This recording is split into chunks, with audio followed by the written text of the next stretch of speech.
The CZ P10-c factory ported pistol is out, and of course I was gonna get my dirty little hands on this thing and get in on the action, since I have had very good luck with the CZ P10s in the past, and everybody seems to be doing a factory port now when it comes to a pistol.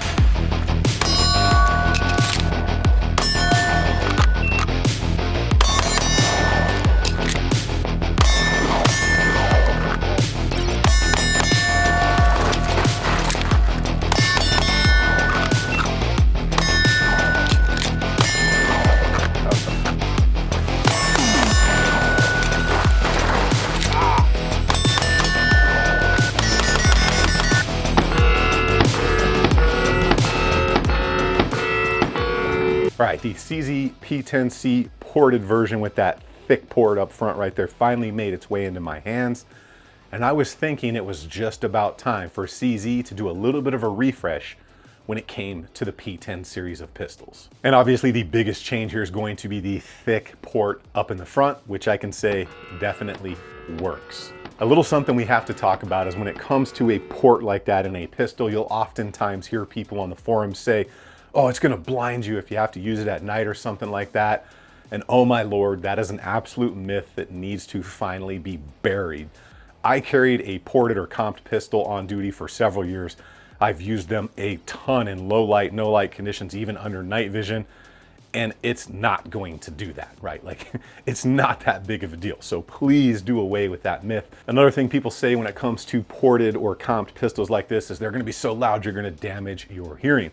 Well, I've got a fix for that as well. It's called hearing protection. And if you're in need of hearing protection, check out the link down below for shell shock protection. They make that nice over the ear protection stuff. It's gonna help save your hearing out there on the range. It's got the gel inserts on them, so it's gonna make a nice seal to protect your ears. And if you need some ballistic rated eye pro, they've got you covered as well. And that stuff's good looking enough to wear out on the range or out on the town. So 10% off down below. Also, if you guys want to go full Cobra Kai on your rifles out there, make sure you check out Die Free Co. I've been using their stuff a lot recently, and they asked if they could sponsor the channel, so I thought it was a really good fit. You can get yourself a Tiger Claw, you can get yourself a Kung Fu grip, and you can also get the new DOS boot, which adds a couple rounds to your AR mags out there. I'll have all that information linked over at the build list for you, so you can do all your own research. First link in the description down below. And for those of you brave souls eating a ham sandwich on your break, at work, casting this to the TV so everybody can take advantage, that QR code is right here for you. The performance here out on the range. So I got this thing set up with that new Burris Fastfire E. It's their enclosed red dot. Got out on the range, started to do the 0 so I could get to work out there. And I noticed something that was really weird. Having owned several CZs before, they were always extremely accurate. However, when I was zeroing this, along with about 5 or 6 other pistols that day, I noticed I was getting like 3-inch groups, which I thought was very odd because with every other pistol I was using, generally at 15 yards rested, which is how I zero my pistols, I can get like a quarter size group or sometimes even smaller. And that was what my expectation was. So I know sometimes ports and comps can interfere with the rifling a little bit, and I figured maybe it would smooth out. So I figured it was good enough to at least get through the video and see if things were going to smooth out, even after I had tried a couple of different ammunition weights from self-defense ammo to standard 124 grain.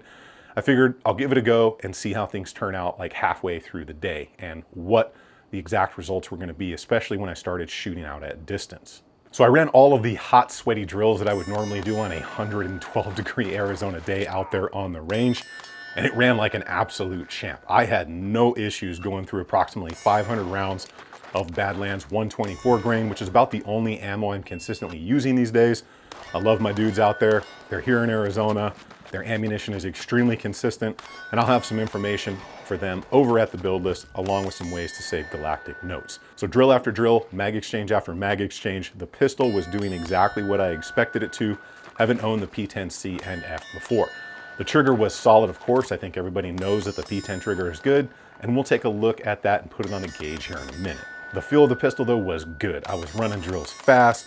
I was running drills pretty clean. My mag exchanges were pretty clean, and this is the first day running a P10 in a very long time. So I was overall pretty happy. Now I was using their factory included extensions that come with the new ported version of the P10, and I was using these shield arms extensions, which are the ones that are on this thing right now. And throughout the video, I did ensure that I was going to get locked back on both the shield extension get a little bit more extra pez out there on the range, right?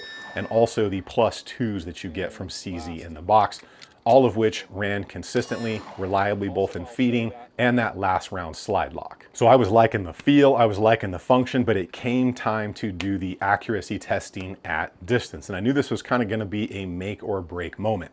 And for those of you that watch the channel fairly regularly, I pretty normally take pistols like this out to like 50, 75, 100, 150, even 200 yards sometimes, because almost every pistol out there from a quality manufacturer is going to be far more accurate than me and you, so they can be shot at some pretty ridiculous distances. So I started off at the 25, started to move my way back, and I realized I was all over the place. I was consistently extremely low when I got to about 75 or 100, and I seemed to be just getting impacts all around the target and not getting the hits that I would normally get. Like 75 and 100, I'm generally pretty consistent with my hits. I would say like 70-ish%, something like that most times, maybe a little bit better, but generally I can accomplish that. So I was a little bit frustrated and I figured, you know what, let's just call it for today. And I'm gonna go do some kind of searching for maybe what the problem could be here. So day 2, I mounted up this kind of El Cheapo Gideon optic right here, got it on there, went back out to the range, redid the 0 at 15, rested, and I printed a beautiful group, which I'll display up here on the screen. So right away, I knew it wasn't the pistol. It was something that I was doing or that I had added to the pistol that was causing the problem. But please pay attention here because there seemed to be multiple things at play when it came to the issues I was having here. So I started to run the Gideon, but then I noticed that it was coming loose. No matter how much I torqued that screw, the screw never came loose, but the optic itself was coming loose on the plate.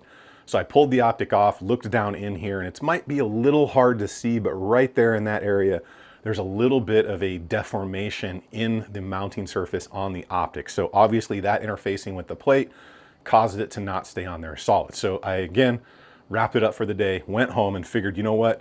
I'm gonna remount that Burris Fastfire E, the same one right here that I tested on day 1, but I'm also gonna take one of my Acros and one of my Steiners out there just to see if the optic was the issue. Mounted that back up, got back out there, and again, I printed a really nice set of groups here.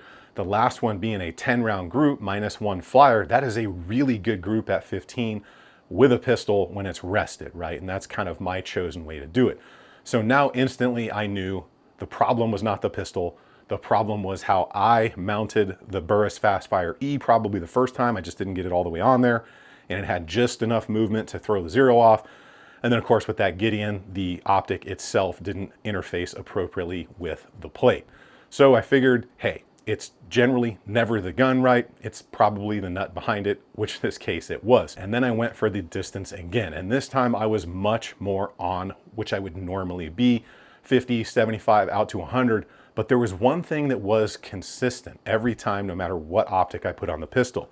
And I don't know if it has to do with the much larger barrel in here than is in the previous generations, and we'll take a look at that up close here in a minute. But this thing was consistently low, like very low. So generally about 100 yards, 150 yards, you have to start aiming fairly high, either at the head or just above the head on target with a pistol like this to get those good hits on a C-zone plate of steel, right? That smaller plate of steel. But for some odd reason, the CZ P10-c Ported version wanted to be aimed like a foot below the target to get good hits, which like messed me all the way up. Like I was all screwed up on that one because I'm so used to holding over that when I tried to hold under, I got some hits, but it wasn't how I guess I would normally perform, but I know the pistol is extremely accurate. So that's not necessarily a good or a bad thing. It's just knowing your pistol if you're gonna shoot at like stupid distances for a pistol, right? 100, 150 yards. But just something a little bit different and to pay attention to. There are some things on the P10C Ported that are very different from the other P10s out there, and some things you might want to know and pay attention to. So obviously we got that big thick chunk port, right? And it definitely works when you look at that slow motion footage. But the barrel is also thickened up a lot. Like it's quite a bit thicker, and they are not reverse compatible with earlier generation CZs. There's also a venting groove on the top of the hood that helps expel gases forward and away from your optic so it doesn't get dirty, and that did seem to work. We also have some different serrations. They're a lot more aggressive and they go all the way over the top of the slide, which is nice. We do also have nice mid-height sights. They are usable through the optic glass with a low witness, which is what I prefer. They are not tritium sights, but they are that glow-in-the-dark style setup that are either charged by sunlight or a flashlight, kind of like on the Nocturne series of pistol. And it uses the same dovetail for the sights as the Nocturne, which is, in my opinion, better than the screw-in front sight that they used to use. Also, if you have the original ambi version of the CZ P10, those magazines are not usable with the current generation, but the current generation are reverse compatible. They also have various optic plates available for all the major footprints out there, but they are not included with the pistol. As far as the rest of it goes, striker fired 9mm polymer style pistol. And I know some of you need those full specs with a little bit of calming music, so I'm gonna give that to you right here. All right, let's go ahead and talk about what we're actually going to get with our new CZ P10-c Ported version. You will get 2 factory magazines with high-vis followers, and they will come with the extensions from them from the factory, the polymer ones, although they are not on the pistol. When you get it, you got to put them on, but they are included. These are the regular base plates right there. That's just the optic plate. I did have a couple of different plates that I got for it to test different optics. A cleaning kit, right? And then you will also get all the different back straps in there. So you have a total of 3 options when it comes to fitting to your size. And then up in the top, you're gonna have your lock, your manual, all the standard stuff you'll get with a modern striker fired pistol right out of the box. Okay, let's go ahead and do some trigger pulls. You can see standard striker fired blade safety right there. That is your wall. And then it's pretty much just an instant break. Reset, very tactile, very audible. So pretty good overall for a striker rig out of the box. Very good. Let's go ahead, throw her on the gauge for a couple of pulls and see what we come back with.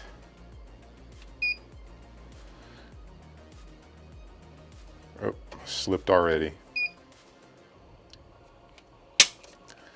Okay, so 2 pounds, 15 ounces. That's a little bit light. I'll slow down a little bit, see what we get. Try to hook the trigger at the same place each time. So 4 pounds and 10 ounces. That's more realistically what it feels like. Let's give it a couple more just to make sure we're doing the right stuff here. Yeah, 4 pounds, 3 ounces. We'll do this last one here. 4 pounds and 9 ounces. So that's probably where it's gonna rest at. Feels good to me. That's what it feels like in the hand. But you can see overall, just a very nice, solid pistol. Gives us that CZ performance and trigger we like now with a little bit more flatter shooting stuff going on with that port. Now I know some of you may be a little bit angry over not getting a plate with the pistol because I like to see plates and magazines and extra stuff come with pistols as well, but hear me out on this one. So as it sits right now, late 2025, these things are coming right in at about $450 to $499 galactic notes. For what you're getting here, I think that's an exceptional value for the modern market in late 2025 with all the inflation and everything that we've seen. So if we compare this to something else out there in the market, right? $499, a $50 plate, you're still like $200 under what an M&P carry comp and the polymer variation would be. So that is not a bad deal at all. Now, since we all know that nobody gets a free pass here on the channel, did I have any other problems, or is there anything that I would change to make this thing that like 5% better, right? Problems? No.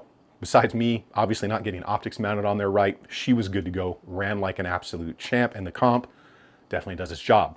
As far as things that I think could make it a little bit better, the number one thing I'm gonna say is give me a little bit more texture. All of this area up in here that has no texture on it, that's where everything is meeting this pistol besides your finger. So having that aggressive pattern up here all the way would just give you just a little bit more meat on that pistol, control the recoil, right? Because when I'm out there shooting in Arizona, my hands are sweating in the summertime. So extra grip is always good. Yeah, you can add sandpaper and stuff like that, but I would just love to see that native from the factory. The only other thing that I'm gonna bring up, I would love to see a little bit more of a flared magwell from the factory, or heck, even a magwell from the factory. I think that's just the way that pretty much every pistol should go these days. Something like the Gen 5 Glock or some of the Canics or something, either give us a magwell or give us a factory flare around that so we can just get the mags in there a little bit easier, a little bit better, especially under stress, speed, competition, whatever you're doing out there. That's just a nice touch. And I know that's kind of reaching and digging for things, but those are really the only things I could come up with to make this thing, like I said, just that like 2 to 5% better than it already is. So make sure you get subbed up to the channel, check that parts list linked down below, and remember, if you stay ready, you ain't gotta get ready.